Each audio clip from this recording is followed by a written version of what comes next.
Dickie Dredd, The New Age Travellers, A History, 1960 to 1990. Chapter 1, Foundations. The squat scene. After World War II, Britain faced a severe housing crisis.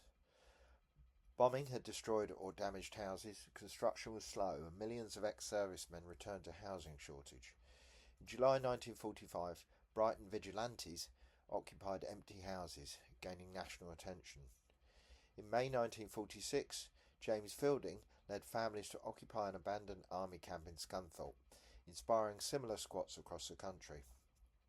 These were often organised by ex-soldiers, the Communist Party and Labour, and were largely tolerated due to the urgent need for housing. On the 8th of September 1946, over 100 families supported by the Communist Party and Women's Voluntary Service occupied luxury flats in central London. Authorities made arrests and considered legal action, but later dropped prosecutions and offered temporary housing. Many camps stayed occupied into the 1950s, shaping public housing and future squatter movements. By the late 1950s and into the early 1960s, things moved slower in the UK compared to the US, with cups of tea more than tequila sunrise. But change came nonetheless.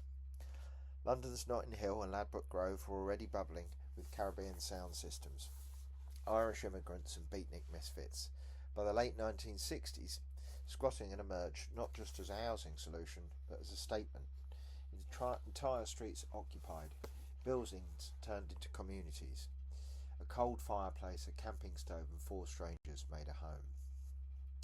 These early squatters weren't just all long hairs and dropouts. Some were ex-students, others were steel workers' kids. They came from bedsits, borstalls and middle-class boredom. What united them wasn't a clear ideology, but a shared refusal. They weren't going to buy in. By the late 1960s and into the 1970s, squatting wasn't just a means of survival, it became a cultural battlefield. The state saw disorder, delinquency, threat. Squatters saw opportunity, creativity, autonomy. This was more than just sleeping indoors. It was an act of defiance against a system that left buildings empty and people cold. Villa Road in Brixton became a symbol. A whole row of Victorian houses, scheduled for demolition, were reclaimed by an eclectic group of activists, artists, musicians and young families. The local council tried to ignore them at first. Then they tried to evict them. Residents dug in. They planted gardens, painted murals, held street festivals, round creches and published newsletters. Inside, consensus meetings debated everything from toilet rotas to revolution. Outside, the street became a living artwork. Doors painted in wild colours, slogans scrawled across the windows. Property is theft. Another world is possible. The state didn't know what to do with this kind of energy. Sorry about the background noise if you can hear it. It's a digger that's working on my driveway. Anyway, moving on. Tolmer Square in Camden told a similar story. Students, immigrants, young workers and anarchists took over derelict buildings, threatened by property developers and university expansion. What followed was years of collective resistance, legal challenges, blockades, public marches, even squatter open days, where journalists and neighbours were invited to see how civil and creative the community really was. They fought off bulldozers, and for a while they won. Then there was St Agnes Place in Kennington, perhaps the most enduring. First occupied in 1969, it became a legendary squatting community that lasted more than 30 years. At its height, it had over 100 residents from around the world: rastas, punks, hippies, single mums, dropouts and dreamers. There were pirate radio stations broadcasting from the rooftops. A Rastafarian temple operated out of one of the buildings. Kids cycled in and out of shared kitchens and homemade gardens. It was messy, beautiful, radical. A world outside the market and a thorn in the side of Lambeth Council for decades. These squats weren't utopias. They had their dramas, their divisions, their heartbreaks, but they functioned. They fed people. They hosted gigs. They offered shelter and meaning in a city that wanted neither to be free nor shared. Squatting became a challenge to both capitalism and the nuclear family. You didn't need to own a home to belong. You didn't need to marry or buy in to be valued. You just had to show up, chip in and stick around.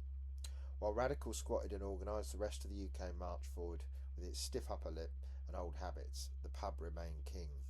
Beer, darts, fags, smoke and football. A place to unwind and belong, but also a place where arguments flared, where hippies were stared at and punks got glassed. The pub was home, battleground and stage. Some welcomed long hairs and weirdos, others threw them out the second their boots hit the step. And in the cracks of the city, life kept blooming. Squats weren't just homes, they were classrooms, kitchens, conflict zones, clinics, nightclubs. You learned to wire a socket and mediate a fight. You shared rice, rent strikes, infections and breakups. Cold got into your bones, but so did the community. People in squats wore what they had and what they made. Army surplus jackets covered in badges, hand-painted boots, ripped skirts and biker leathers, flares held together with shoelaces. Punk studs next to pagan jewellery. Fashion was collage. You made a statement, even if you hadn't showered in a month. But it wasn't all music and murals. Squats were always under threat from police, developers, landlords and councils. Every home was temporary. Every kettle boiled under the shadow of eviction. There were notorious busts, dramatic, sometimes violent. In 1977, Villa Road in Brixton saw a full-scale confrontation. Residents barricaded the street, chained themselves inside, clashed with riot cops. Banners dropped from windows. Homes, not offices. The street is ours. It became a standoff between two visions of the city. In the end, half the homes were destroyed. The rest became co-ops, a compromise hard won. Tolmer Square in Camden held out against demolition plans for years. Protesters used legal injunctions, media campaigns and direct action to resist university expansion and gentrification. Eventually, a negotiated deal preserved parts of the area, a rare victory. St Agnes Place in Kennington lasted even longer, from 1969 to 2005. When eviction came, bulldozers moved in, under heavy police protection. People were dragged from their beds, some chained themselves to stairwells. The council called it necessary, the residents called it war. Squatters weren't just throwing parties, they were becoming legally savvy. Groups like the Advisory Service for Squatters distributed handbooks, held workshops and linked networks across the country. They taught people how to spot an empty property, how to avoid criminal damage charges, how to file court defences. Under UK law at the time, squatting was not itself a criminal offence. If you entered peacefully and caused no damage, you had rights, minimal but real. Eviction required a civil process. It gave squatters time to regroup, to publicise and fortify. But politicians didn't like it. Landowners hated it. Newspapers ran scare stories. Squat scum!